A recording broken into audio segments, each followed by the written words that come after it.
आदरणीय विचारपीठ, खरं पाहिलं तुम्ही जरा घाबरलेलो, एवढे दिग्गज लोक समोर आहेत आणि सवय नाही एवढ्या लोकांना. आदरणीय पवारसाहेब स्टेजवर असताना मला संधी मिळते बोलायची. आज आपण सगळे संजय राऊत साहेबांच्या नरकातील स्वर्ग या पुस्तकाच्या प्रकाशनाच्या उत्सवाला सगळे जमा झालो. त्याबद्दल तुमच्या सगळ्यांचे खूप खूप धन्यवाद.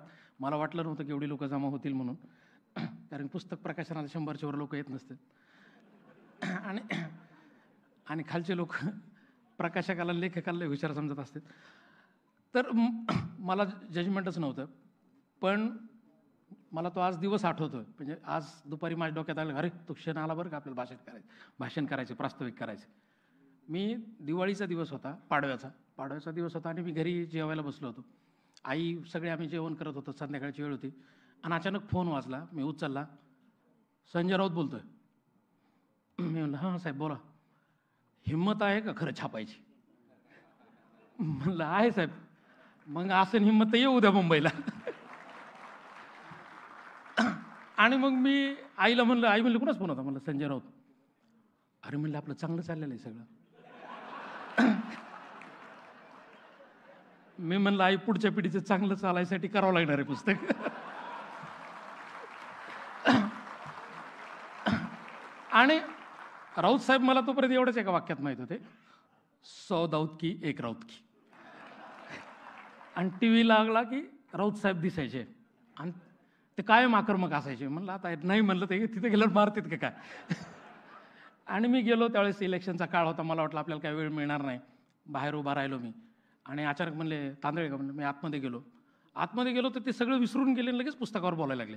मी असं पुस्तक लिहिलं, हे ईडीची भीती वाटते का म्हणले तुला? म्हणलं सर अजून ती अवकादच नाही झाली की ईडीपर्यंत आपण जाऊ, आणि नावात शरद आहे माझ्या, त्यामुळं अशी काही भीती वाटली नाही. आणि मग ते ड्राफ्ट मी घेतला, वाचला. नंतर मला खरंच बाहेर आल्यावर भीती वाटली जरा.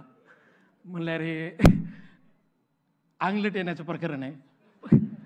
परत म्हणलं जाऊ द्या, हे लोक दिग्गज आहेत एवढे, हे ज्यावेळेस मागं हटत नाही त्यावेळेस आपण सामान्य माणूस म्हणून आणि तरुणांचे प्रतिनिधी म्हणून आणि एक तरुण प्रकाशक म्हणून मागं हटायचं. आणि त्या दिवशीपासून राऊत साहेबांचा किती राज्यसभेत त्यांचं अधिवेशन असेल, कुठं असेल, त्यावेळेस त्यांचा फोन यायचा, काय चाललं, एडिटिंग झाली का, मला एकही चूक नको आहे.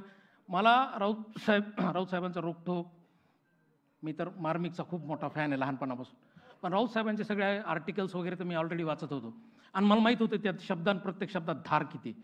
तर एकही शब्द बिना धारेचा असा त्यांनी एडिट करू दिला नाही किंवा आमच्यावर दबाव टाकला नाही की ही शब्द तुम्ही नीट करा, तुम्हाला कळत आहे का. आणि आमच्यावर दबाव होता आहे की इतका मोठा संपादक, म्हणजे आज भारतातले सगळ्यात मोठे संपादक म्हणता येतील, तर एवढा मोठा संपादक आपला एखादी गोष्ट सांगितली तर ऐकतोय, हा नम्रपणा मला त्यांच्यात जाणवला. आणि पुस्तकाविषयी स्वतःच्या पुस्तका म्हणजे अपत्य असतं, त्याच्यावर किती प्रेम करावं हे राऊत साहेबांकडून मला स्वतःला शिकायला मिळालं. आणि 4, 5, 6 महिने आम्ही कंटिन्यू एडिटिंग, प्रूफिंग चालू होती. याच्यात ते पुस्तक तयार झालं. आणि पुस्तक तयार झालं, आम्ही तर नवीन तरुणांचे पुस्तक पब्लिश करणारे होतो. त्यात राऊत साहेबांसारखा एक अण्वस्त्राचं पुस्तक यायलंय म्हणल्यावर आम्ही सगळे हादरलो होतो. पण त्यांनी कुठलाही तो अविनेश न दाखवता ऑफिसवर आले, आमच्या सगळ्या एडिटर्सशी बोलले आणि सगळ्यांशी मुक्त संवाद केला. त्यामुळे हे पुस्तक आमच्या प्रकाशन संस्थेला हे स्वतःचं पुस्तक वाटलं आणि ते पुस्तक 2-3 महिन्यापूर्वी तयार झालं. तयार झाल्यानंतर आम्ही म्हणले पब्लिश कधी करायचं, तर साहेबांनी तारीख काढली की 17 मेला करू आणि 17 मेला प्रकाशनाची तारीख ठरली. त्याच्यात मध्येच युद्ध आलं गेल्या आठवड्यात. आणि युद्ध आल्यानंतर शुक्रवारी मी जरा दचकलो, म्हणलं युद्ध आलं, कार्यक्रम चालतो की नाही, कारण की देशप्रमाणे सगळा देश पेटला होता. मी म्हणलं साहेब आपण कार्यक्रम पोस्टपोन करू.